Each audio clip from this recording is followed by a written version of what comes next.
Well, I think they're playing to the identity of how they would need to play to score on a regular basis, which is typically they're playing behind the D, they're winning pucks, getting pucks back, good forechecks, in sync together in the O zone with their spacing.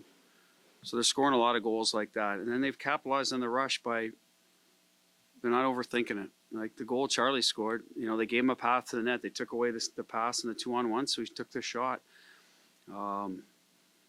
Smitty, second goal was, again, a good forecheck, good second effort, but, gets into the middle of the ice and they have good spacing. So, like I said, I think they're doing a good job with all that stuff. And away from the puck right now, I think they've been very reliable with their board work. Like the last goal, Freddie does a good job on the boards. Even the last couple minutes he's out there, he stays on to make sure that they have to regroup so we can get fresh legs. He doesn't just throw a puck away when he has it in the O zone. He puts it in a purpose so the next guy comes. So they're doing a lot of smart things too. And so as a coach, you're going to play them against anybody, so they're getting opportunity. Even though their minutes maybe weren't up as much as normal, or right around normal, I think that a lot of different things like that go into it.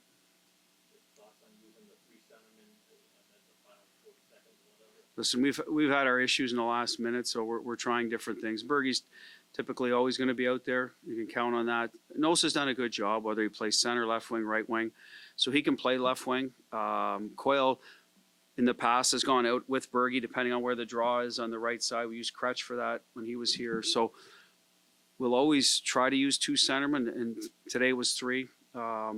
He was fresh, and it was a left dot face-off, so I thought Nose probably gave us the best chance. And he did win the draw. We just didn't execute the bump and get the clear, so that part was good.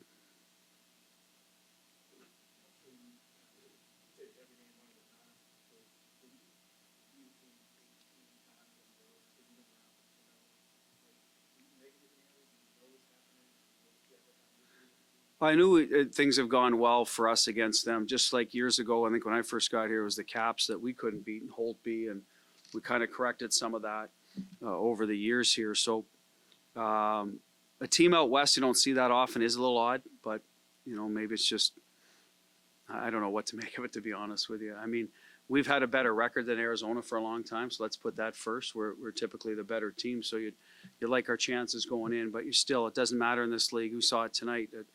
If you don't play the right way, any team can beat any team. So I don't have a great explanation for it other than I hope it continues. You guys have done a pretty good job of not playing down to the competition, but past couple of games it feels a little bit like that. Does it feel like that? Well, yes and no. I mean, I thought we were the better team. I think we're going to see tomorrow that we should have extended the lead is part of what happened tonight. Whether you credit their goaltender, credit us for not finishing around the front of the net. Then you give up that goal at the end of the second period, and that's a little bit of immaturity on our extended shift. And now their top guys are out there fresh, and now they're back in it, Steve, and they're excited. They're a team that they know kind of what their destiny is this year. But you've seen it. They just came out. They just trounced Detroit. They beat Toronto. They beat Colorado. Like, they're a team that's has a different expectation right now, but probably has internal goals about how they want to play right now, and I think they're achieving it. So it's never going to be easy, but that's where I thought we failed. And then we got a little loose thinking, okay, we'll get our next chance, we'll score, and all of a sudden now they're in our end for a while. We're not working to get a puck back, and it's a hockey game. So yes, tonight I think there was pockets of that, but I don't think it was a 60-minute sort of one of those ones that you have a few times a year where you're playing that way.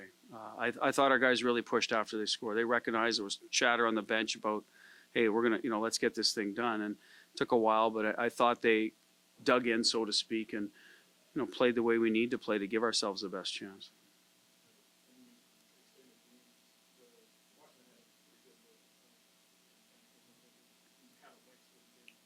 Well, that's a good example of it, right? Like that's when sometimes team gets life too, right? They're like, wow, that should have been it. Now, we got our save or block, and all of a sudden they're pushing back, and we're kind of like, wow, what do we got to do? So there's pockets of the game that you do that. You just got to get out of those quickly. I mean, good teams don't,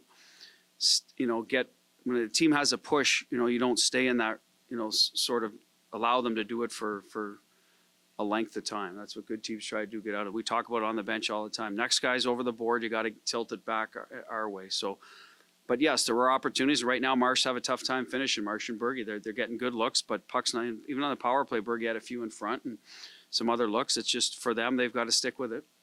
It'll come. They're too good, but hopefully they don't get away from what they do well. If that's kind of where you're going with that.